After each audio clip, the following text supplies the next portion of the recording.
யோவான் 12:47 இப்படியாக சொல்லப்பட்டிருக்கிறது. அதாவது, ஒருவன் என் வார்த்தைகளை கேட்டும் விசுவாசியாமல் போனால் அவனை நான் நியாயம் தீர்ப்பதில்லை. நான் உலகத்தை நியாயம் தீர்க்க வராமல் உலகத்தை இரட்சிக்க வந்தேன். நாம் கர்த்தருடைய வார்த்தைகளை கேட்டும் கர்த்தருடைய வசனத்தை நம்பாதபடிக்கு இருக்கும் பட்சத்தில் அவர் நம்மளை நியாயம் தீர்க்க மாட்டாராம். அதாவது, நான் உனக்கு வார்த்தைகள் தந்திருக்கிறேன், நம்ப மாட்டேன்னு சொல்கிற எங்கள் விதமாக நம்மளை தண்டிக்க மாட்டாராம்.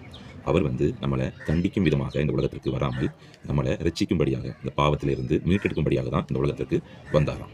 அதுக்கு முன்னாடி சொல்லப்பட்ட இது, என்னிடத்தில் விசுவாசமாக இருக்கிற எவனும் இருளில் இராதபடிக்கு நான் உலகத்தின் ஒளியாக வந்தேன்.